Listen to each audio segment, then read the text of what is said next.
as a young adult person, how we grew up presenting was with PowerPoints. They were brand new when we were in grade school, high school. They were the thing. And so I have to admit that's kind of my presentation crutch, I would say, is to have slides.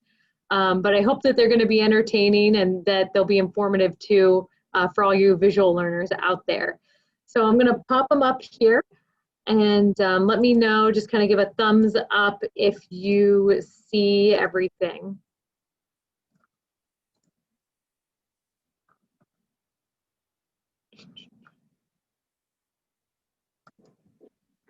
Is everybody good? Yep. Okay. Well, welcome everybody. And before we delve into our agenda today, I wanted to start in prayer. So as we did in the 13 to 18-year-olds yesterday, we used one prayer by one of our newest saints in our church, St. John Henry Newman, and this is another one of his prayers. In the background of the song, you're going to hear Amazing Grace. I really just wanted this to kind of be a speed bump moment for all of us in our day today.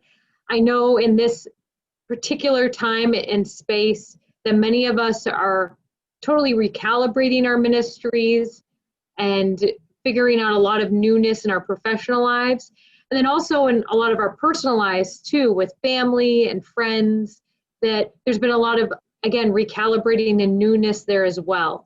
So I thought that we just take this moment, hear Amazing Grace in the background, and then I will recite out loud the prayer. But please just use this time to enter into God's presence and take these words into your heart. So let's begin. In the name of the Father, the Son, the Holy Spirit. Amen.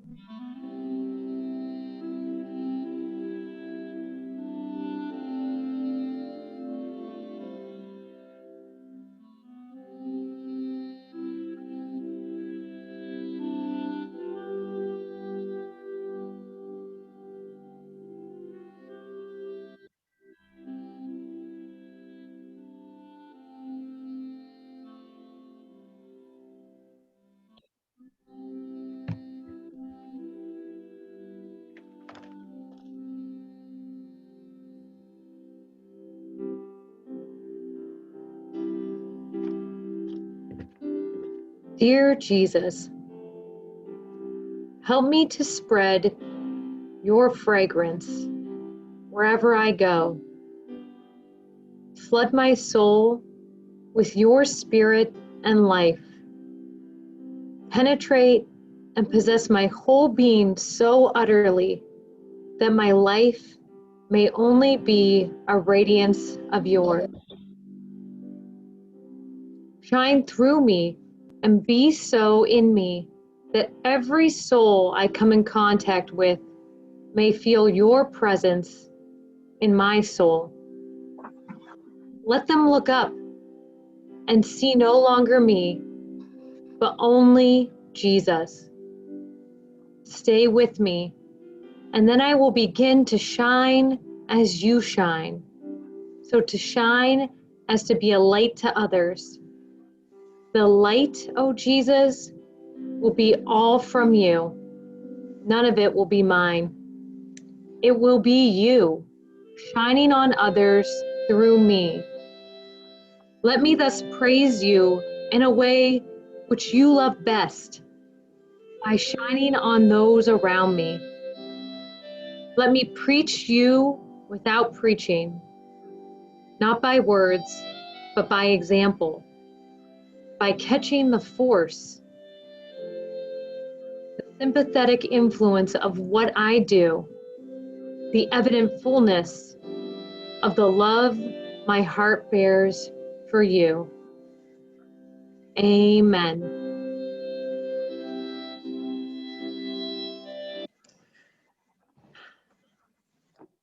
So, dear Jesus, thank you for gathering this community together today. And we're so grateful for all of them as people and for their ministries. And we pray that we might learn more today how to serve your young adults in this diocese, and so that they might not see us anymore but you. Amen. In the Father, the Son, the Holy Spirit. Amen. Sorry I tricked you there. I added on my own prayer. So I did that to all of you. I know. Julian, I have to interrupt you because I heard that prayer for the first time this morning on a podcast, and I thought I really ought to adopt that. But do you think maybe now that's the message I'm supposed to hear? I think Jesus might be telling you something there. That's for sure. That's for sure. Yeah, it is a beautiful prayer. You know, at the beginning of the video, if you still had your eyes open, it says that's what the Sisters of Charity, Mother Teresa's order, what they pray together every day. So it is a beautiful reminder to all of us. But thank you again all for being here. Today, as you know, our topic is how to digitally minister to our young adults. And our young adults do range from the millennials, which we'll talk about who they are today, to kind of older Gen Xers. But we talked to, or Gen Zers, excuse me, Gen Zers. But we talked a lot about Gen Z yesterday in the 13 to 18-year-old presentation. So if you're wondering more about Gen Z, I do encourage you to go back and watch the video from yesterday. It will be up today on our Faith Formation website and YouTube channel. So please feel free to check that out and any of the presentations that have been done thus far. But today we're going to focus specifically on the millennial generation. Who are they? And then we'll go move on to what has their faith experience been? So it's very important when we talk about addressing anybody or reaching out or ministering to anybody, we have to understand their context, right? And so we're talking about who they are as generational and societal influences, but what has also their faith experience been up until this point, nationally and even within our own diocese. Then we'll go on to what's their worldly experience been. What have they kind of been nurtured and formed to be and to expect at this point in their lives? And then we'll take all of that background and context together and say, all right, how do we use technology to create connection and then furthermore relationship with them down the road? So knowing all that we know about them and taking who they are, how can we then as a church minister and connect with them, and hopefully that they might grow in relationship with Jesus and with their faith. So that's kind of the outline of where we're going today. And if anyone has any questions at this point, I will admit that right now, I can't see the videos of Zoom. This is the first time this ever happened to me on my screen, but I can see the presentation. So if one of the team members, if Kate, if you want to just kind of audio shout out to me that there's a question or something, I can still hear everybody. So that's how we'll proceed today. If you need to ask a question right away or call something out, please make sure you unmute yourself and kind of shout it out there. If you'd like to type in questions that can be answered at the end, if it's not an immediate concern, please type your questions, comments, technical difficulties into Kate in the chat. All right, so as we move on, we want to talk about who are millennials, all right? So Kate is going to help us do that with a fun poll. So Kate, can you take that away? Absolutely, thanks Jillian. So millennials are one of the most often talked about generations. People, oh, that's a millennial thing. So I just want to test our knowledge. What do millennials believe? Like, how do they actually act? So without further ado, you're going to see a poll show up on your screen. You can choose as many options as you'd like. If you choose not to respond, that's okay, but I'm going to read it all out loud now so that everyone can have both the audio and the visual on this. So, which of the following are largely true about millennials? First one, some millennials are still in high school. Second one, millennials are lazy or non-committal. 3, millennials are tech savvy. 4, millennials are not really interested in church. Or the last one, millennials are entitled and or self-centered.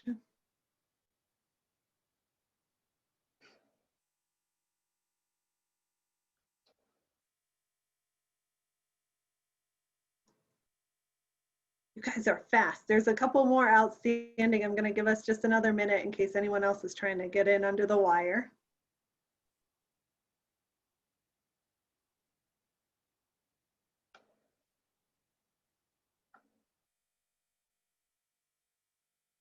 Alrighty, we're going to close in 5, 4, 3, 2, 1. And I'm going to share with you what you thought. So I find this very interesting. You guys are very kind. Congratulations. I'm going to do a little myth busting right now. So some millennials are still in high school. You guys get 100% on that. Congratulations. So millennials are born technically between like 1977 to 1995. And just a reminder, if this data sounds interesting to you, you do not have to frantically scurry to write it all down because this is being recorded so you can watch and enjoy us as many times as you like. So you're welcome to take notes, but also know that it's not a time-sensitive thing that once it's here, it's gone. So since they're born between 1977 and like 1995-ish, the youngest ones are about 25 years old. So most of them are out of college. Most of them are in the workforce, which brings us to our second one. A lot of times, and I'm so happy that it's not a super common thing in this survey, but a lot of times the perception of millennials is that they're lazy. And it's really funny because as a millennial, I get that a lot. Like people's first initial like, whoa, millennials just, they're non-committal. It's hard to get them to do anything. That's just their generation. But the facts are that they're the fastest growing part of the United States workforce. So if you want to see who's actually working or who's actually at jobs, we have a lot of millennials there. And that's true pretty much worldwide. So it's not just a United States thing, but that's a worldwide deal. And that information is from Gen HQ. So you may have heard us talking about, now I'm going to blank on his name, help me. Jason Dorsey. Thank you. So you may have heard us talking about Jason Dorsey often. This is the organization that he works with. The next one, millennials are tech savvy. Mythbuster, millennials are tech dependent. They're not tech savvy. So millennials cannot fix their phone when it's on the fritz, but they are on it all the time. So if you want to think about millennial screen time, so they're very in front of their computer on their phone, 68% of millennials are on their phone or on another screen for over 6 hours a day. This is a natural native place for millennials to be. They've also grown up in an era where they actually can't break something by clicking a button. What I've found a lot of times when I've worked with like my dad or with folks who are in the traditionalist generation, like when they grew up, they really could destroy their entire computer by clicking a button. Like it really was that easy. But millennials, we grew up in an era where there were we at least are asked, are you sure you want to destroy your computer by clicking this button? And then we have to pick, right? So it's easy for millennials who have kind of grown up in this area, who spend a lot of time on the computer, to just click buttons and figure things out. But they don't often really understand what's going on behind the technology that they're using. So they can use it, but it was actually Gen X that created a lot of the technology that we're on right now. The next one, millennials are actually not that interested in church. Funnily enough, millennials are actually decently interested in church, over half of them. So 56% of millennials self-identify as Christian. And the highest group in that Christian category is Catholic, which is an interesting thing because millennials don't naturally gravitate toward an organization. So if they make the choice to identify as a Christian or to assimilate an identifier, that's been like an actual thought out choice. It's not just necessarily something that's coming to them as part of their culture. 8% prefer a non-Christian faith. So they care about church, and only 36% of them are unaffiliated. And out of that whole group of 36% who says, I'm not really sure, I'm not going to say I'm this church or that church, only 6% will identify as atheists. So we hear a lot about nuns and folks falling away from the church. But as far as the millennial group goes, there's still a decently large kind of affiliation or feeling of sympathy toward Christianity and toward church. I found this interesting, and I have to give a huge shout out to Jillian, who really helped with these stats.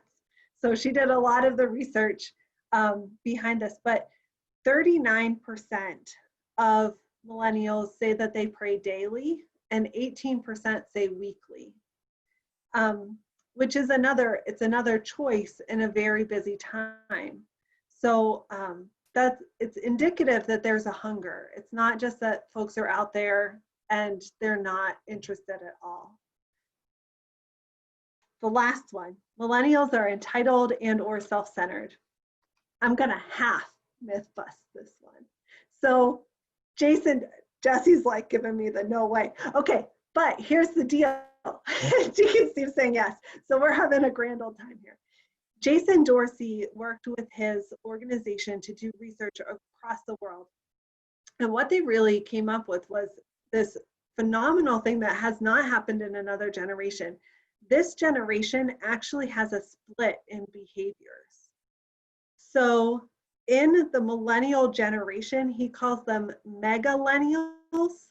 So these are people who are reaching all the traditional markers of commitment and integrity and hard work. And they're just doing it a year or two later than what a Gen X or a traditionalist or someone older than them would have. The other group he calls the millennials, and these are folks who are really struggling to get real world traction. They're the folks who maybe are leaning people toward this attribute of saying, well, you're expecting a lot of things and not really working hard for them. And the millennials and megalennials are both grouped into this whole group called the millennials, right?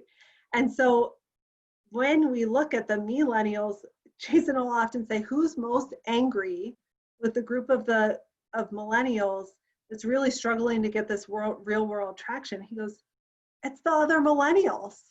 It's the other people getting a bad rap because of some people's choices. So just be aware that in the millennial generation, there's two different kind of abilities to get real world traction, world views, world understandings of what should come to me for how much work I've done. Those kinds of things are different for different groups of millennials. So I hope that gives you a little bit of insight into some common myths. Some of them you were 100% on top of. Other ones, I hope we gave you something new to kind of chew on and think about. But millennials as a group are open to this conversation about God, but maybe in a way that's a little bit different than we've done it for the last 50 years in the church. So Jillian, I'm going to toss this back to you. Thank you, Kate. Again, if you have any questions about any of those things or want to delve into them further, just message Kate. So we're going to go back to sharing the screen. And there's one point that I really want to emphasize with millennials identifying as Catholic. So I'm going to kind of just lay this out, possibly in a story narrative way that you've encountered in your own parishes or your own family. But I want to just give you an instance that both of these young adults, both Sue and Joe, their common denominator, as you see right below their names, is they both identify themselves as practicing Catholic. Now, what Sue's faith life looks like is she runs a young adult ministry in her parish. She is on parish council. She has a daily prayer life. You know, Sue really is trying to incorporate and live out her faith in all aspects of her life. You know, we would say like, oh, for like our natural inclination would say, oh yeah, Sue is definitely a practicing Catholic, you know. Joe goes to Mass on the holidays, and Joe identifies as Catholic. Joe is what also, as a millennial generation, we would say is also a practicing Catholic because he has commitment, even if it is 2 times a year, and he identifies as Catholic. Our responsibility in the church, right, is we would say, oh, Joe, there's so much more, that you could, that you could do, but there's this guy, Jesus, and he's pretty great, and let me introduce you to him, right? And so that's kind of our role as ministers in the church, is just to kind of unveil to our young adults that there is so much more richness and goodness than maybe they even know. And I think that that's often the case for millennials, because I want you to think of what our church experience has been as a Catholic diocese and as Catholic people. Often, right, we go through either Catholic grade school or our great religious ed programs in our parishes, and we start out with those when we're in first grade-ish. Then we go all the way through, we receive our first reconciliation, and then we receive our First Communion, Eucharist, and then we get confirmed, right? And one lament that we have in our diocese that we often say is that kind of after confirmation, it seems like this graduation that for us happens in 11th grade, right? And then there's really no specific ministries, aimed at them unless we are in Meadville, right? We have a great thing, or there's some kind of pockets we have in our diocese of some young adult ministry. But really, by and large, there's really nothing until either they get married, or receive holy orders and or take vows as religious. That's kind of it. There's this really gap between sacramental experiences with very few opportunities throughout our diocese to engage as young adult people. And so they kind of just think, is this church for me? They just start to question, is there a place for me? Where do I fit in here? And so again, that's where as ministers, we kind of need to prepare this place at the table for our young adults in our diocese. So kind of building off of that, there's a great study that was done by St. Mary's Press. The title of that study is called Going, Going, Gone. And the intention of the study was to find disaffiliated Catholic young people and ask them when that disaffiliation happened, what prompted it or catalyzed it, when did it happen? So 74% of the young people that are disaffiliated that they talked to, 74% said that they left between the ages of 10 and 20. 10 and 20. Now, a lot of us are thinking, oh, that's like they're in confirmation in 11th grade. And then there's really that gap between when they're 16, 17, and age 20, which is only a 3-year time period that this decision is being made. And so it's really important for all of us to sit there and think about our young adult and youth ministry and how we're reaching out to the young people in our parish, because it is a critical time period sooner rather than later than maybe we thought. That maybe that going to Mass every week with their families or that the sacraments and those experiences would leave them kind of holding on a bit longer until they found their footing. But that's just not the reality that we're experiencing, unfortunately. So it might be a moment of reflection or to consider, between 10 and 20 in our church, what are our ministries for our young people and how can we help them encounter Christ? So I have to give this next section section of the presentation a lot of credit to Jessie Hubert. She's done a lot of research and knows a lot about this and kind of gave a presentation to the Samuel Group core team the other day, and it really just resonated with me and I thought it was important. So we're kind of moving into our agenda, the portion on what have millennials' worldly experience been, all right? So our worldly experience as millennials has kind of been in a term that we'll get to here, but I kind of want to stick it in your mind right away, called experience economy. So experiences. You might think, well, what's important about experiences? What does that have to do with being a person or, anything like that? So right here, this chart that you see, this is Maslow's hierarchy of needs. And you can see pretty down the line between, first is psychological needs, air, food, water, basic shelter, clothing, right? Check all those boxes off. Then safety needs, which is really important to us right now, right, in pandemic, and we can't brush that off in any way. And we can see that when our safety is compromised, either biologically or with resources, that it becomes a big deal, as we're seeing in the pandemic. So our churches are doing a great job following regulations and making sure everybody's safe. So I think as a diocesan community, we can check those first two boxes off. We have, a lot of food pantries and things like that, so check them off. The next thing in the hierarchy of every person, whether they're Catholic, Christian, faith-filled, non-faith, this is every person in the world we're talking about right now. The next thing that they need is love and belonging. Love and belonging. And I think in our diocese, we've been talking about welcoming and belonging for the past couple of years, and we might be thinking that's kind of cheesy or seems soft, or why are we talking about that so much? Is it really important? It's one of our basic needs as a human person, is to belong. So as I drilled that word into your mind, it's like, well, how do we get to belonging? That's, welcoming. We can be friendly, show a smile, say hi. But Eric Carter, he's a theology professor at Vanderbilt. He came up with this graphic of what it means to belong. And primarily his work is how to welcome and belong those with disabilities into our church. But again, some of the stuff, because it's in Maslow, like that hierarchy of basic needs for every person, it applies to all of us. So you can see that in belonging, you can look around the wheel and I want you to read those words and see how those sit with you. So just kind of eye around that wheel there and see those words.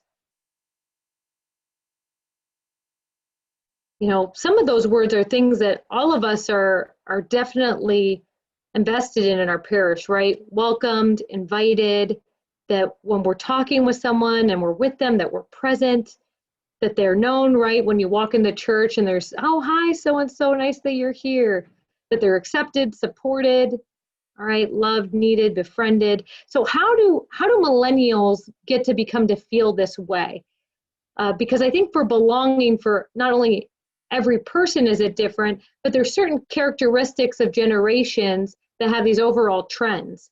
And so for millennials, the trend of belonging and feeling that, and a lot of those words around the wheel, is experience. It's experience. So I'm going to play this 10-minute video here about experience economy. It's that word I said before. And it's going to be from a very secular point of view. So one, I want you to acknowledge that as we go in. But as a church people, we have to look at how to communicate in the language, in the norms that our people know and recognize. I think often about the Jesuits as a great example of this, of how to communicate into someone else's reality the love of Jesus. The Jesuits, when they first started, St. Peter Xavier, he went out, Francis Xavier, sorry, I was getting Peter Faber and Francis Xavier all mixed up in my head. But he was assigned to go out to China. And when he went there, he dressed as a European and he was talking about Jesus. But then he realized that they didn't recognize him because he just was so different and off. And that he wasn't using their language or anything that could be discernible, really. And so he came to learn the language and the cultural norms and how they talked about their gods and whatever, so that he could walk with them to knowing Jesus. And so this is kind of our way of taking our culture now and being able to use it to walk with our brothers and sisters, our young adults, to Christ, all right? So just kind of want to frame that as to why would we listen to this? Why could it be important or usable, all right? So let us begin.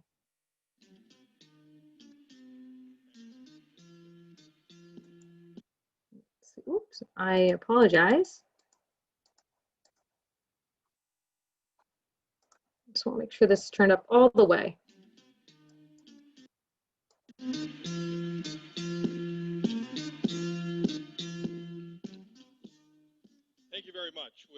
all the talk this morning about experience and innovation, I thought I'd start with one innovation that I think is particularly telling. Let me know if you've ever seen this particular innovation before. All right, you've seen these devices. This is known as the Gumball Wizard from a company called Global Gumball, and it truly has revolutionized the global gumball industry. If you haven't seen one of these devices, what happens is that a kid will come up to the device with his quarter to put the quarter in the slot and then turn the crank, and then he doesn't get a gumball, at least not right away. Instead, first he gets this gumballing experience as it goes spiraling down, clickety-clack as it goes. Now, there's no functional purpose whatsoever for this device.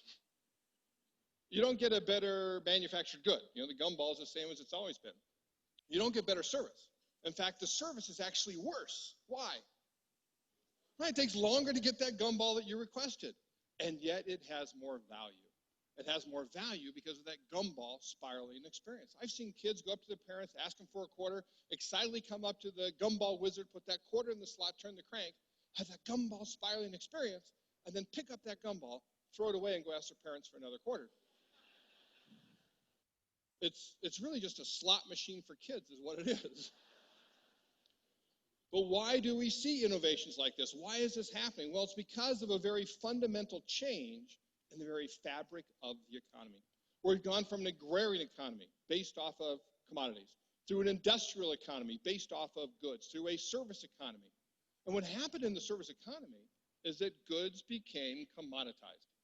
Commoditized meaning they're treated like a commodity, where people don't care who makes them, they don't care about the brand, they care about the features, they're all pretty much the same anyway. They come to care about three things and three things only: price, price, and price. That's when goods have been commoditized. And in fact, the internet is the greatest force of commoditization ever invented. The frictionless marketplace means that customers can instantly compare prices from one vendor to another, and it tends to push them down to the lowest possible price. But what we see now is services increasingly being commoditized as well. Long-distance telephone service sold on price, price, price. Fast food restaurants with all their value pricing. And the internet can even commoditize services. If you look at financial services, what used to cost several $100s to buy or sell a block of shares with a full-service broker can now cost as low as $3 with an internet-based broker. What that means is that fundamentally goods and services are no longer enough. Goods and services are everywhere becoming mere commodities. And that means it's time to move to a new level of economic value, to go beyond the goods and services to staging experiences for your customers. Now, the most important thing to understand about this progression of economic value, if you remember nothing else from our time together this morning, I want you to remember this. Experiences are a distinct economic offering, as distinct from services as services are from goods. It's basically when you use goods as props and services as the stage to engage each and every individual in an inherently personal way, and thereby create a memory, which is the hallmark of the experience. So we're shifting into an experience economy. That's where growth is going to come from in jobs and GDP now and into the future. And that is where we need to innovate. We need to innovate in experiences. This hit home for me a number of years ago when I was in Milan, Italy, giving a boardroom presentation to a number of different executives. And one of them was the vice president of Maslow House in Italy. And he said something that floored me. He said, you know, there's been no innovation in the coffee industry in 15 years. And I said, are you kidding me? Have you never heard of Starbucks? Because for him, innovation wasn't goods. They were manufacturers. Like he had blinders on. We only innovate in goods, totally missing the innovation in the coffee drinking experience that Howard Schultz created at Starbucks. The irony, of course, being it was actually Milan, Italy that inspired Howard Schultz to bring back that great coffee experience that he saw there back to the United States and now increasingly export around the world. Now contrast what Maxwell House did or didn't do with Nestle and its Nespresso brand. In the face of Starbucks increasingly controlling coffee consumption around the world, Nespresso innovated. They came up with this capsule system where they say the best cafe is your cafe, not subtext, not out there in Starbucks, but the one in your own home. And they innovated the Nespresso machine. Now, yes, this is a physical good, but they designed it in such a way that just using the Nespresso machine is an experience. And then they innovated their own experience places, the Nespresso boutiques, where you can come in, you can sit down, you can be exposed to all their products. They can make a cup of coffee just for you on the Nespresso machine, knowing that if they get you to experience the product before you buy it, the chances you will buy it, in fact, go up. And they didn't stop there. They innovated in services with an espresso club, where they allow you to automatically replenish your particular favorite capsules delivered automatically to your home. And then it just seems the basic principle of the experience economy that when you get into staging experiences, it just doesn't hurt if George Clooney is your spokesperson. Now, if you think about coffee, is that it perfectly exemplifies this progression of economic value that I'm talking about. Because coffee at its core is what? Right? What's coffee? Right, beans. It's beans. You know it's a commodity. You can actually look up the future price of coffee in the Wall Street Journal every morning. And if you convert that from a per bushel to a per cup basis, you know how much coffee costs per cup when you treat it as a commodity? 2 or 3 cents. That's how much the coffee in your cup of coffee is worth, the beans are worth. But if you take those beans, you roast them, grind them, package them, put them on a grocery store shelf like Maxwell House does, now you get 5, 10, 15 cents per cup of coffee. If you actually brew it for the customer in a vending machine, a corner diner, a kiosk, a Dunkin' Donuts, or 7-Eleven somewhere, now you can get 50 cents, $1, $1.50 per cup of coffee. But then surround the brewing of that coffee with the ambiance and theater of a Starbucks. And now how much are you paying? Right? $3, $4, $5, $6 per cup of coffee with only 2 or 3 cents worth of beans in it. 4 distinct levels of value, totally dependent on what business the company thinks it's in. Now, Starbucks actually doesn't hold the record for a cup of coffee. I had the opportunity a couple of years ago to take my wife to Venice. And there, of course, we went to the Piazza San Marco. And I bought her a cup of coffee at the Cafe Florian. And then we spent over an hour there soaking in all the sights and sounds that most old world of Italian cities. And then I got the bill. Do you know how much a cup of plain old black coffee cost at the Cafe Florian? 13.5 euros. 13.5 euros. Was it worth it? Assolutamente. If you create a great experience, then your customers are going to pay you commensurately for that experience. But you need to create a great experience. You need to create an amazing experience, a remarkable experience. You need to create a distinctive experience. One of the things that has happened since the publication of our book is the entire movement towards customer experience. Now, one of the things that most... So, just wanted to share that with you. I think it's very interesting. You know, I kind of prefaced before the video that we need to learn this language, and certainly the language of, we give an example of Starbucks, or you want to give, is there any other companies that you kind of want to shout out that have this experience kind of situation going on? Anyone else that you all can think about?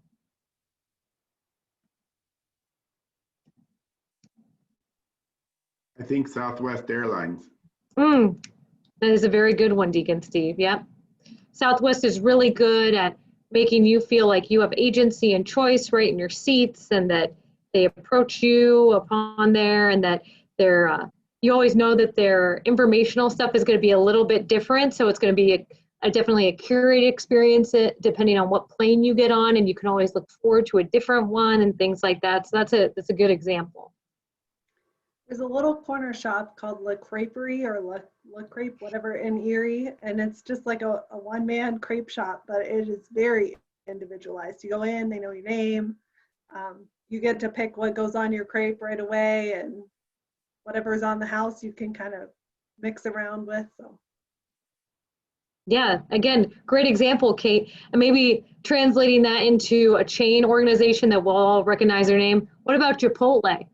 You know, or what's the other one that Welcome to Moe's? Yeah, that one. Another place that is a great example of that is Build-A-Bear, if you ever think about it, right? Build-A-Bear is a very sensory experience. When you walk in, all your senses are engaged and it's personalized, right, to you. But I would like to argue that the first, I think Pat Lencioni says this, who is kind of one of the founders of Amazing Parish, has written a ton of books incorporating his Catholic faith in the business world. I love that he always says, really the best business practices in the world have come from, you know, our Catholic faith. Think about the experience, you know, and I don't want to say this in a totally secular way. It's an experience that has been given to us by Jesus and by the apostles and handed down to us. And it's so much more than an experience. It's really an encounter for all of us with the living Christ. But think of Mass. Think of Mass and just in terms of Mass is probably the first experience, that ever existed between walking in and knowing people and feeling known and loved and belonging, and then listening to the stories that brought everybody together and of the faith and of Jesus' teachings. And people would, again, we incorporate our intentions in there, so stories are woven in. We have incense and the bells, and then Christ comes there among us in a real way. And so again, I want to elevate Mass above all these experiences, obviously. But where do you think this came from? This came from our faith. And so to think about it in that beautiful way and think about, are we creating that same sense of love and belonging and incorporating story and all those things that happen in the Mass? Are we doing that within all our ministries? Because if we do, young people will recognize, we can go back to that chart here, and they will feel loved. They will feel befriended. They will feel cared for, accepted, welcome, known. That's where belonging happens, all right? So I want you to know that the secular video just incorporates the best of what we already do, and really the essence of our faith is coming together as people encountering Jesus.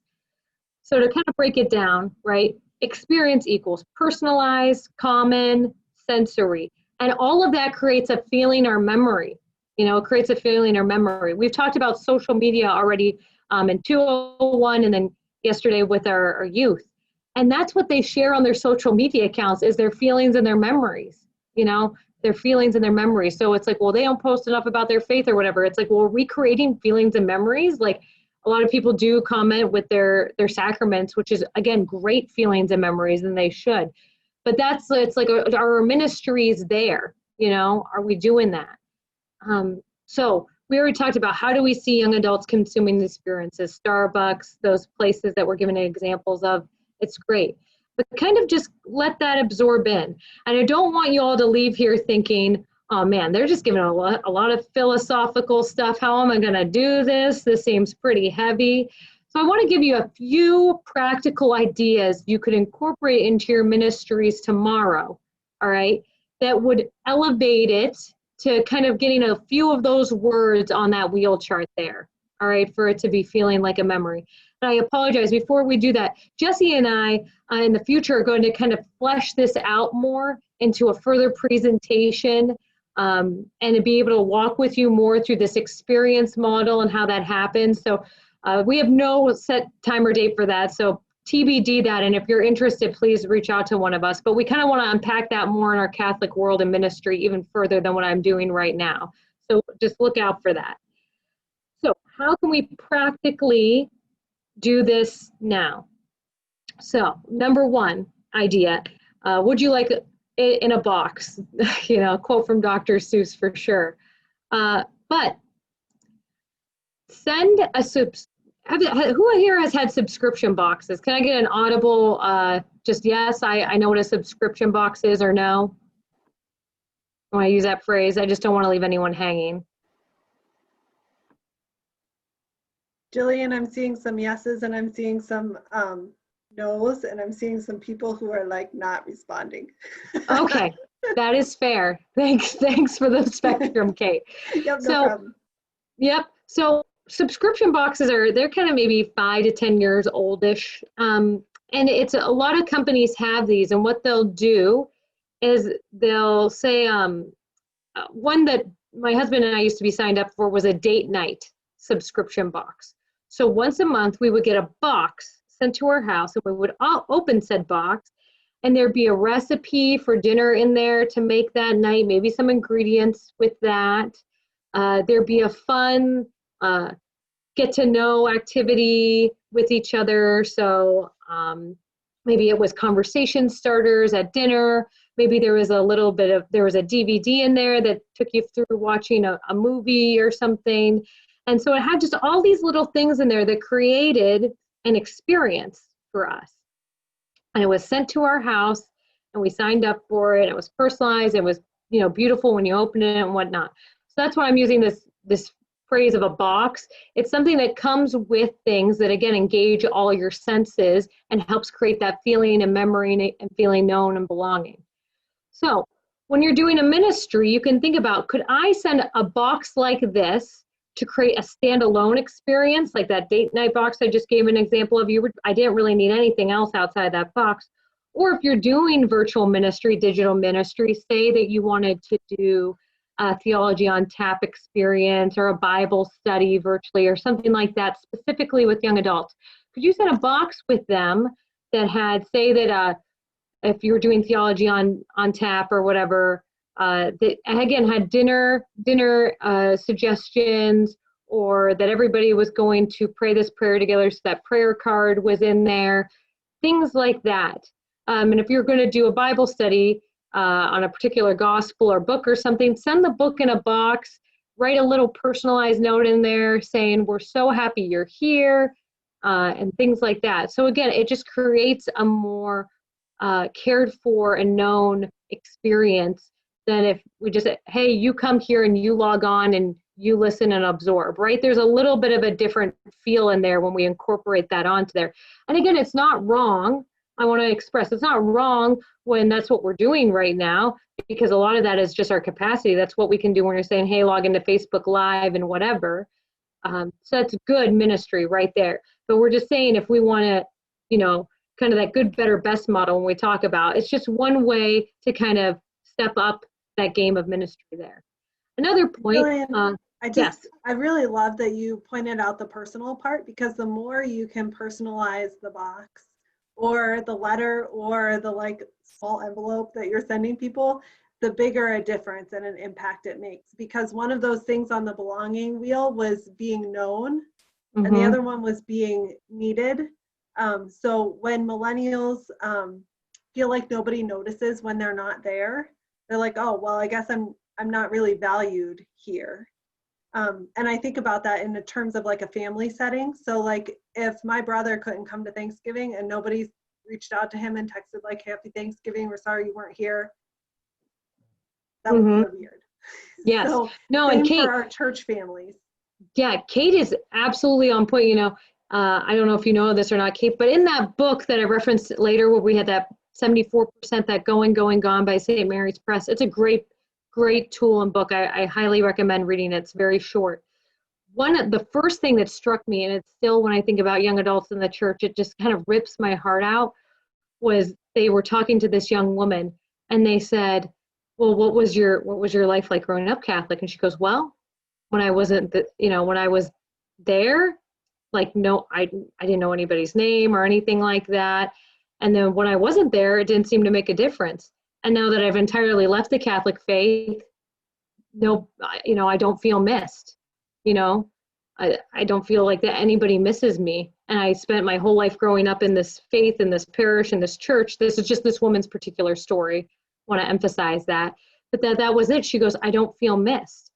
And so that's what Kate is saying, that's the opposite of being missed, is to be known, right? And so it's important that we can see how can we bridge that gap between those two things. So thanks, Kate, for those examples. It's an important part of young adult ministry and what we're kind of hearing from our disaffiliated young people. And we have to hear those things and think, how can we welcome them back and let them know that, no, you are known and cared for, and communicate those things to them.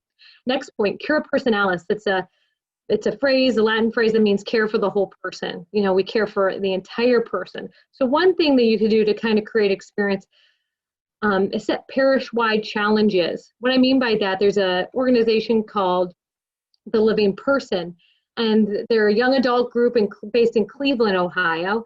And what they do every month is they set challenges. They could be physical challenges. So they could say, hey, I'm going to run a mile a day. That's going to be my physical challenge this month. And we're all going to concentrate on physical challenge this month. What are you going to do? Well, I'm going to eat better. That's going to be my physical challenge this month. So they all pick their challenges, and then they all connect with each other and post on their media, how is it going? You can kind of equivocate that too. If you've ever been in a workplace and you get one of those Weight Watcher or Weight Watching challenges where who can lose the weight, most in that time period, and then they get a prize or something at the end. Think about that, but just on a parish level. That could be parish-wide or in certain particular small groups or things like that. But again, we're engaging the whole person, showing care for the whole person, right? That's something that really reaches young adults, where it's you don't just care if I'm here, you actually care about me, in all aspects, spiritually, and all that. So that's another example of a ministry that could create an experience. Lastly, one-on-one is so important. You know, we talked about yesterday in the 13 to 18-year-olds is we can't build relationship unless we have connection first. But we never just want to stop at connection. We never want to stop at, I just know your name and I don't know your story or anything about you. Once we can connect with someone, we want to deepen that relationship. So I really encourage you right now, in this time of pandemic, if there's a young adult sitting in the pews and coming there to Mass every week, I want you to recognize that young adult, in their mind, in their heart, they're all into their faith. They are.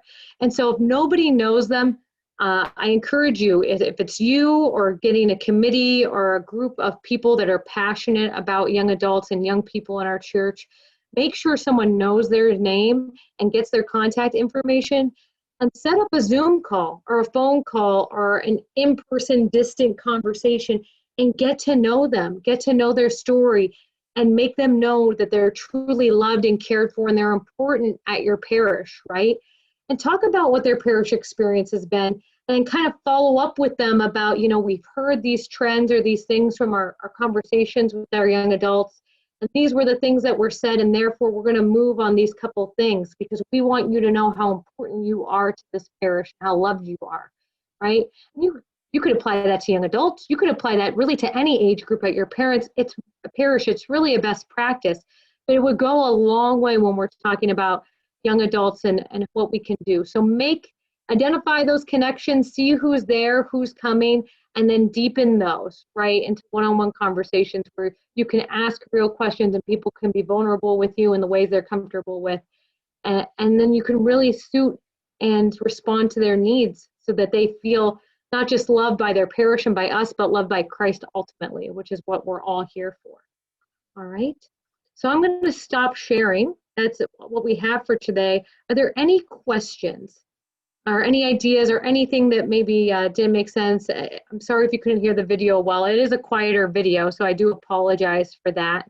But if you look up experience economy, I can try to do that really quick, put that link in there for you before we go if you're interested in watching it on your own. I'll do that. But is there any questions, any thoughts, anything that kind of stirred in your heart and mind as we were talking together today?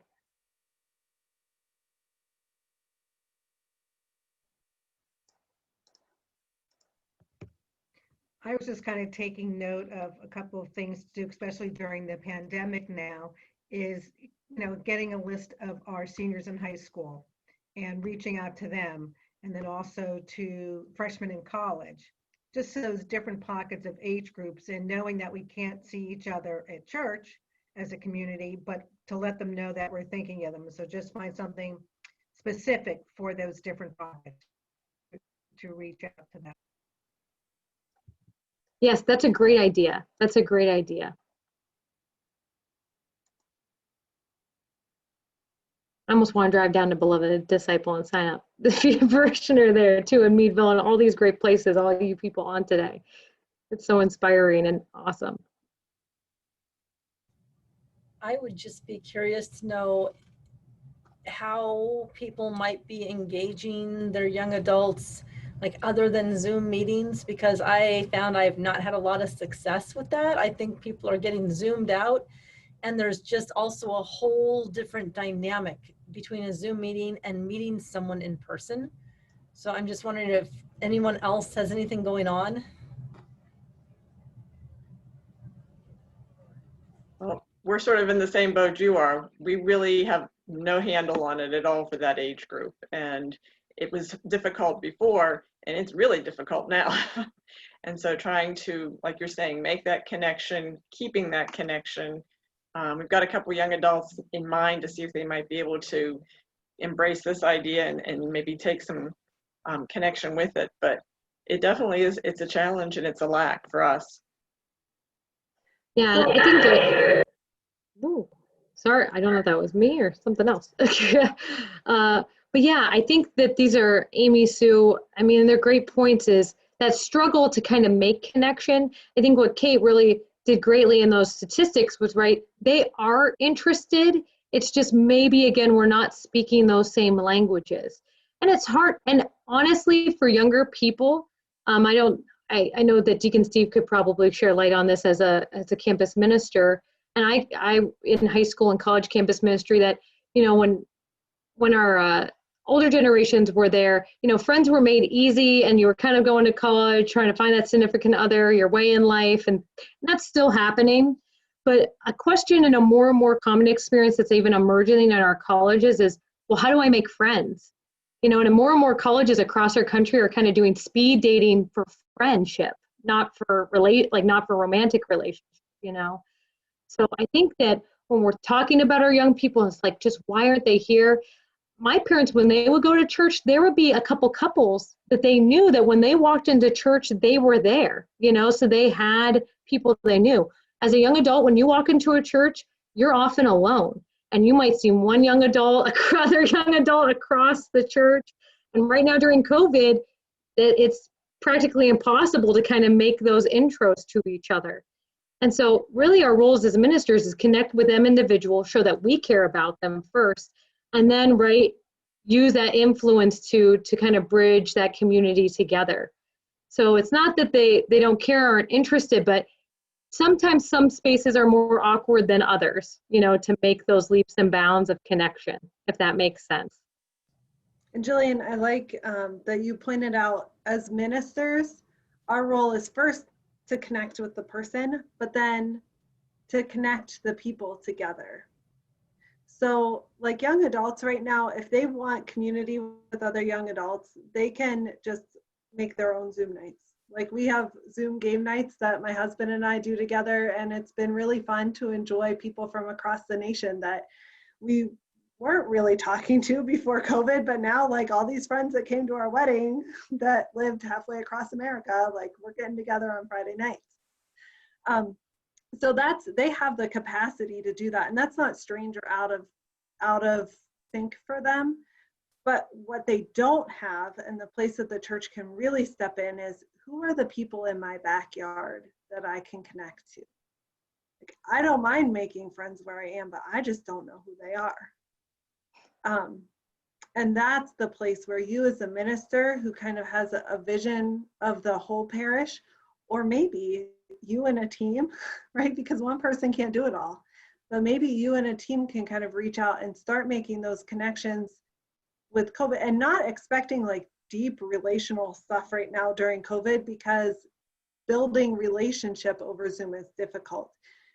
Maintaining connection or maintaining relationship is fine, but building relationship virtually, just the research hasn't borne out that happens. So you can start that and be ready whenever people can start meeting in person a little bit more to kind of go gangbusters, because you started making these connections and can make personal invitations and can kind of fit interests with what you're offering. But I used to think like, how do you even get started? And part of it might be one weekend saying, hi, what's your name? This is my name. The next weekend, it's great to see you again. How was your week? And maybe the next weekend, wow, I remember you told me this thing about your week, so-and-so. How did that go? And it's just that continual little baby steps that we do naturally with each other when we're in person, maybe with a close friend. But when we reach out to somebody we don't know and invest in them, it makes all the difference in the world. Yeah, and to kind of illuminate that. Yeah, no, that totally, it makes sense and hits a nerve. I also want to just show the other side of that coin. We're doing the new Samuel Group initiative in the diocese, which is inviting 20 to 30-year-olds to explore their calling, from God, all vocations. We've been doing a lot of interviews with young adults because of that. We just had one the other day. It was a young woman, and just struck me so deep in the heart, where she was just like, I must not be praying right, and I don't know how to pray then because I'm not hearing God. And that's just how she must have been taught at some point, that when you pray, right, you hear God. So some people's hookups are just, what they've been taught by their parents or by, other things and what they've learned. And so sometimes maybe it's not even us as a church, right? But we have to reach out and ask those questions. How's your prayer life going? Do you feel loved by Jesus? Do you feel loved by us? And just again, and maybe that's not the first conversation you want to have, as Kate said. I would be a little bit softer in that. Run away from you, step by Jillian. step. But that's what I'm saying is, don't think that young adults are just disinterested. Sometimes they just feel like this is like that they just don't know. And when you don't know something, that feels super vulnerable and hard to start that conversation. And it's not a conversation they have a lot of time with their peer group, right? So this is, again, an area where we can come in and be loving and be consistent and be there for them and journey and walk with them. And I think that that's just beautiful. We can walk with them. That's going to be a win, and they're going to be there. I'm just curious, did you get anyone from Meadville for that Samuel group? I do believe one person, I think they're going to school locally, I want to say, but I do believe so, yeah. I just want to point out that there are things that we can do. One of the deficits, I think, for young adults right now is that they haven't really learned to cope very well relationally. Because they are so much on the digital world. Like just when you're talking about campus ministry experience, I know during my end time there, it was more and more common that roommates would not talk to each other about a conflict. They would either talk to their parents, or they would go to the RA and complain, or even higher up. Usually they go right to the president, but they're in the same room and they weren't talking. So they don't have those kind of skills. And we're also know that during this pandemic, depression is really on the rise. And it's because people don't know how to cope with something they don't quite understand either. So ways that we can connect, just very simple ways, like at St. George, they're going to do a mass on the grass for young adults. So it's a way that mass is outside, so it's a little bit safer. And then they're going to have a pickup bocce game and things afterwards. So just ways to connect. They used to have theology on tap, but they're not doing that. They're not going to the bars now.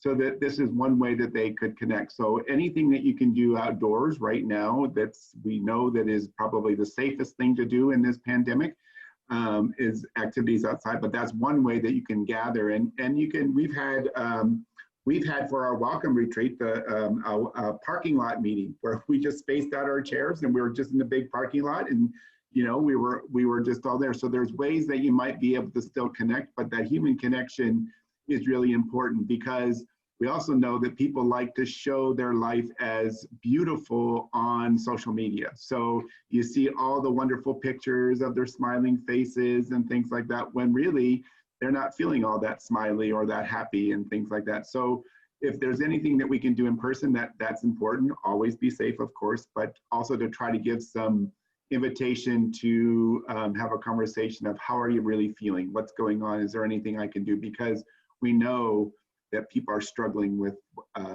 stress right now. Like we know that people are losing their jobs, the coping skills at home because the kids are never away anymore. And even you're not really away so much from your spouse anymore. All those stresses are building. Also, the statistic I just saw is divorce rates are going through the roof during this pandemic because people can't get away from each other and de-stress. So they're taking it out on each other. So just simple ways that we could help each other. So sorry, thanks, Deacon Steve. No, you're good. You're good. Thank you for that. I also want to be cautious of everybody's time. So if you have further questions or want to ideate or brainstorm together, we're here for you. I'm here for you. Please email us. And again, we thank you for your time and everything that you all do for our church and your care for our young people and all our generations here. So again, just want to emphasize that you all have the most important jobs in the world, and that we know it and we're appreciative of it. So thanks. Jillian, can I also say that if anybody's interested in the workshop Jillian and I are working on to really do a deep dive into experience economy and evangelization in young adults, let one of us know and we'll put you on a mailing list for when that's happening. It will probably be like a 2-hour-ish commitment. I know I've talked to Amy and some other folks about it, because we want to build in time for you to think about how this applies. So it will be very interactive, a little bit of a heftier time commitment, but time well spent, not time well saved, right? So hopefully from this millennial to you. So if you're interested, please let Jillian or I Thank you. Thank you all. All right. Deacon Steve, you want to send us out with a blessing really quick? Not that we want a quick blessing, we want a good one. Let me be honest. I'll do quick and blessed, or quick and meaningful. So, loving God, we thank you for this time. We thank you for all these wonderful people. We thank you for the gift of our diocese. Help us to always work towards the good of all people in our diocese. Help us to bring people to you and to meet their needs and to help them know that they are loved and that they do belong in our church and they belong with us. So blessings on each person here, Father, Son, and Holy Spirit. Amen. Amen. God bless you all. See you.